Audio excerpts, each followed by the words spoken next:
Vale, pues vamos a empezar con la segunda parte del tema, que sería el tema de las pilas voltaicas o pilas galvánicas, ¿vale? En primer lugar vamos a ver exactamente de qué estamos hablando, ¿no? Cuando hablamos de una pila voltaica o una celda electroquímica, es un dispositivo que permite obtener energía eléctrica a partir de una reacción redox espontánea. Si nosotros recordamos un poquito el concepto que habíamos visto de redox, decíamos que era una reacción química donde ocurría una transferencia de electrones. Pues precisamente a partir de esa transferencia de electrones nosotros lo que queremos conseguir es energía eléctrica. Y porque tengamos los conceptos que van a ir apareciendo en el tema, una pila voltaica va a constar de las siguientes partes: un electrodo donde se va a producir una oxidación que se va a llamar ánodo y un electrodo donde se va a producir una reducción donde se va a llamar cátodo. Y antes de empezar a explicar el funcionamiento concreto de una pila galvánica, que en este caso vamos a estudiar las pilas Daniel, vamos a ver un experimento sencillo que podríamos hacer, ¿no? Si nosotros introducimos una lámina de zinc, que es un metal blandito que se puede doblar fácilmente, y la sumergimos dentro de una disolución de sulfato de cobre, que es esta disolución azul, ¿vale? Lo que ocurriría es que al cabo de un tiempo, a ver si se procesa, bueno, al cabo de un tiempo veis que empieza a oscurecerse la lámina, ¿no? La parte que está sumergida empieza a oscurecerse. ¿Qué ha pasado? Y empiezan a depositarse pues ciertas cosas. En esta imagen se ve un poquito mejor, pero empiezan a depositarse como cosas encima de la lámina de zinc. Si lo dejásemos más tiempo, como veríamos en esta imagen de aquí, si lo dejásemos más tiempo, veis que el color azul va perdiendo ese azul precisamente, se va volviendo más transparente y a la lámina de zinc empieza a caerle cosas encima y además aquí hay cierta parte de precipitado, ¿no? ¿Qué ha ocurrido? Pues lo que ha ocurrido es que la lámina de zinc se ha oxidado. Ha pasado de ser zinc en estado sólido y se ha convertido en zinc 2+, y en ese proceso se han liberado electrones, es decir, ha ocurrido una oxidación del zinc. ¿Y qué ha pasado con esos electrones que ha liberado el zinc? Pues que lo ha capturado la disolución, que la disolución habíamos dicho que era de sulfato de cobre, lo ha capturado el cobre. El cobre 2+, en los iones de cobre que habría por la disolución, lo ha capturado los dos electrones y se han convertido en cobre sólido que se ha depositado sobre nuestra lámina de zinc, ¿vale? Y como también el zinc es más denso que el agua, pues ha empezado a caer en nuestro vaso de precipitado, ¿vale? Eso sería una primera vista de lo que va a ocurrir en nuestras pilas. ¿Qué pasa? Que hay una transferencia de electrones, pero en este caso la transferencia de electrones es de una forma directa, es decir, estos dos electrones van directamente a estos dos electrones. Si nosotros, ¿qué es lo que queremos conseguir precisamente con una pila? Pues si este paso de electrones no fuese directo, del zinc al cobre, sino que pudiésemos conseguir que esos electrones se moviesen a través de un hilo conductor, ¿qué conseguimos nosotros con un movimiento de electrones? Pues la corriente eléctrica. ¿Por qué es esto importante? Porque sabemos que a partir de una corriente eléctrica nosotros podemos generar un trabajo. Entonces, la reacción que acabamos de ver, hay un paso de electrones, pero no podemos obtener un trabajo de él ni una corriente eléctrica porque es un traspaso de electrones directo. Entonces, ¿cómo lo vamos a hacer? Pues precisamente con el estudio de la pila Daniel. Cuando nosotros hablamos de una pila Daniel, es el mismo proceso que acabamos de ver, pero lo que hacemos es que lo queremos separar en dos procesos diferentes. Por un lado vamos a querer la oxidación del zinc, que lo veríamos aquí, y por otro lado queremos la reducción del cobre, que la veríamos aquí. Donde tiene lugar, y vemos además las reacciones, ¿no? Donde tiene lugar la oxidación es dentro de este electrodo que hemos visto al principio del todo, que se va a llamar ánodo, y para que no se olvide, ánodo, oxidación, los dos empiezan por vocal, y aquí cátodo, reducción. En el electrodo donde se va a producir la reducción es en el cátodo y los dos empiezan por consonante. ¿vale? Un electrodo, veis que podéis decir, bueno, ¿y un electrodo qué es? Pues un electrodo es lo que está compuesto por una parte sólida, que sería la barra de zinc o de cobre, sumergida en una disolución, ¿vale? ¿Qué ocurre? Pues el proceso más o menos es el mismo que hemos visto en el experimento anterior. El zinc se oxida y al oxidarse lo que hace es que desprende electrones. Aquí vemos la reacción, ¿vale? ¿Qué pasaba con esos electrones? Que esos electrones antes los captaba directamente los iones de cobre, pero ahora, como están separados, esos electrones lo que van a hacer es que van a estar moviéndose a través de unos hilos conductores, ¿vale? Van a llevar este sentido. ¿Con eso qué conseguimos? Pues conseguimos lo que nos interesaba, producir la corriente eléctrica. ¿Qué pasa con esos electrones? Pues cuando llegan se depositan sobre la lámina de cobre. Esos dos electrones que liberaba el zinc se depositan sobre la lámina de cobre. ¿Y qué pasa en este proceso? Pues que el cobre viene a depositarse aquí, se junta el cobre 2+ con los dos electrones y lo que obtenemos es cobre sólido. Entonces conseguimos que cada vez haya más cobre dentro de la lámina y además conseguimos la reducción del cobre. En principio ya tendríamos nuestro proceso, pero si nos paramos a pensar tenemos un inconveniente en este proceso. ¿Qué pasa?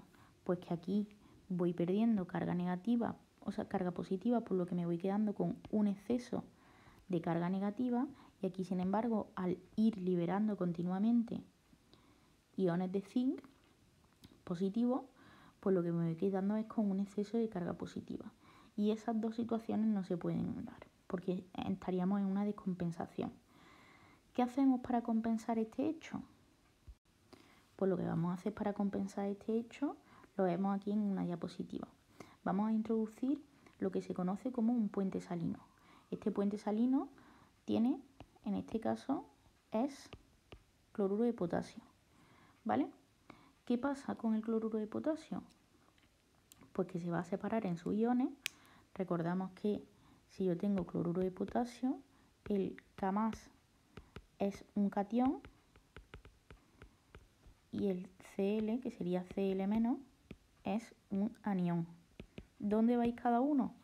Pues el catión va a ir al cátodo para compensar el exceso de carga negativa que me estaba quedando y el anión va a ir al ánodo para compensar el exceso de carga positiva que me estaba quedando. De ese modo yo tendría compensada la reacción y así sigue habiendo un flujo de electrones. Aquí veis que hemos colocado un amperímetro para ver cuál sería el voltaje de esos electrones y así sería el montaje de una pila Daniell, uno de los primeros montajes que se hicieron para obtener corriente a partir de una reacción química. Una vez que nosotros más o menos hemos entendido cómo es el funcionamiento de una pila Daniell, otro punto importante y que nos pueden preguntar en los ejercicios de selectividad sería la notación de la pila. ¿Vale? Cuando nosotros hablamos de la notación de la pila, pues muchas veces en vez de hacer y dibujar el diagrama completo que acabamos de ver, aunque a veces me lo piden y es necesario que lo sepamos hacer, se acostumbra a utilizar una notación simplificada que está basada en el convenio, ¿no? En el que vamos a tener, por un lado, aquí vamos a tener el ánodo, doble barra, indicando que está separado y que en medio hay un puente salino, ¿vale? Puente salino. Y aquí va a estar el cátodo, ¿vale? Os recuerdo, en el ánodo lo que se produce es la oxidación y en el cátodo lo que se produce es la reducción. Y para que nos sirva también de cara a la notación de la pila, en la notación de la pila el ánodo donde ocurre la oxidación va a estar en la izquierda, todo empieza por vocal, y en el cátodo la reducción va a estar a la derecha, ¿vale? Todo empieza por consonante, ¿vale? Así tenemos esa reglilla y más o menos no se nos va a olvidar nunca. ¿Qué va a ocurrir? Pues vamos a poner lo que ocurre en el ánodo. teníamos zinc sólido que va a transformarse en iones zinc 2+ en la disolución acuosa. ¿Y qué ocurre justamente en el cátodo? Pues en el cátodo yo tenía cationes de cobre en la disolución acuosa y se van a convertir en cobre sólido, ¿vale? Y aquí va a aparecer al lado la energía de la pila, que la energía de la pila es la fuerza electromotriz, también conocida como la fuerza electromotriz. ¿Qué es esto de la fuerza electromotriz? Pues justamente es la diferencia de potencial que va a haber entre un electrodo y el otro, ¿vale? Esto sería negativo y esto sería positivo. Esto sería lo que vamos a conocer como la notación de la pila, ¿vale? Y aquí iría un valor que ahora vamos a ver cómo se calcula justamente. Bueno, introduciendo el concepto de la fuerza electromotriz, que me faltaba ahí la Z, cuando nosotros hablamos de la fuerza electromotriz, que lo vamos a ver como la energía de la pila, hemos dicho que lo que mide es la diferencia de potencial entre sus dos electrodos. Entonces, la energía de una pila la vamos a calcular, y esto es lo importante, como el potencial del cátodo menos el del ánodo. El potencial de los electrodos depende de las concentraciones de las especies que intervienen en las semirreacciones. Y todo esto tiene que darse en unas condiciones determinadas. Es decir, nosotros vamos a trabajar con la energía o la fuerza electromotriz estándar de una pila, que la vamos a conocer, la fuerza electromotriz estándar va a tener este circulito importante que me indica que es en condiciones estándar, cuando la concentración de todos los iones se da en 1 mol y a una presión determinada y normalmente también a 25 grados. Si se conociesen los potenciales del electrodo, nosotros podríamos calcular, podríamos predecir la fuerza electromotriz de una pila. El problema está en que no es posible medir el potencial de un electrodo, ya que solamente lo que nosotros estamos viendo no es el potencial, o sea, no estamos calculando el potencial en sí de un electrodo, sino la diferencia de potenciales. Entonces, para obviar esta dificultad, lo que hacemos es que escogemos un electrodo de referencia. ¿Qué electrodo vamos a escoger de referencia? Pues vamos a escoger el electrodo de referencia, va a ser el del hidrógeno, y vamos a asignarle un valor de 0. Eso está acordado de manera internacional, entonces simplemente nosotros vamos a ver los potenciales de cada uno de los electrodos que estén en nuestra pila en referencia a ese electrodo estándar que nosotros hablamos como el electrodo 0, por decirlo de alguna manera, ¿vale? Entonces esta es la fórmula importante que nosotros vamos a tener para calcular la diferencia de potencial dentro de una pila.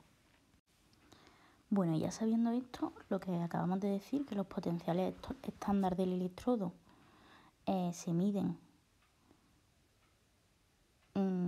la fuerza electromotriz estándar de la pila que forman con el electrodo estándar del hidrógeno, teniendo en cuenta esto, que en realidad a nosotros en los ejercicios nos lo van a dar, vamos a ver algunas cosas que nos van a servir de cara a los ejercicios y ya estaría lo que es la teoría de las pilas, ¿vale? Cuando nosotros hablamos del potencial estándar de reducción, estamos hablando siempre porque va a ocurrir en el sentido en el que la pila se reduce, ¿no? Entonces tenemos por un lado que cuanto más positivo es el potencial estándar de reducción, mayor tendencia existe a que se produzca esa reducción y por lo tanto mayor poder oxidante tendrá. Esto es importante, que las semirreacciones con potenciales altos provocarán la oxidación de los que estén por debajo de él. Y ahora veremos qué ocurre en un ejercicio. Y cuanto más negativo es el potencial estándar de reducción, mayor tendencia existe a que se produzca la oxidación y por lo tanto mayor poder reductor tendrá, ¿vale? Cuando nosotros hablamos de esto nos sirve de cara a los ejercicios que nos vamos a encontrar. ¿vale? Y por último ya, para que lo sepamos, cuando nosotros nos van a pedir normalmente la representación de la pila o la notación estándar de la pila, y después que calculemos justamente la energía electromotriz de la pila y digamos si ocurre la reacción o no ocurre. ¿Cómo vamos a saber si ocurre la reacción o no ocurre? Estaríamos hablando del potencial estándar de una pila concreta,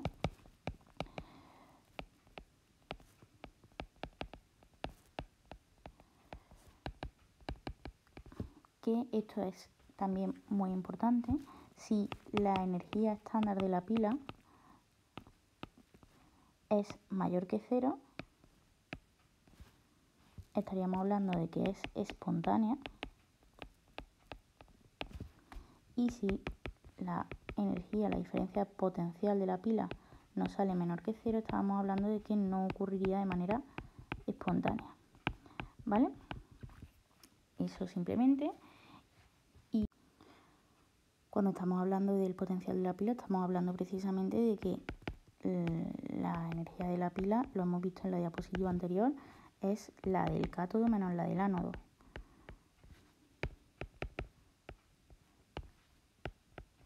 ¿Vale? Y si nosotros vamos a querer en un ejercicio que nos digan, dados los potenciales de los siguientes electrodos, calcula la pila. Si nosotros vamos a querer que la pila sea espontánea, pues vamos a elegir en el cátodo el que tenga mayor potencial.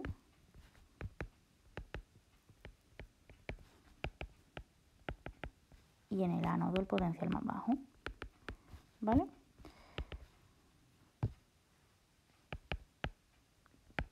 Esto sería todo en cuanto a la teoría de pilas galvánicas.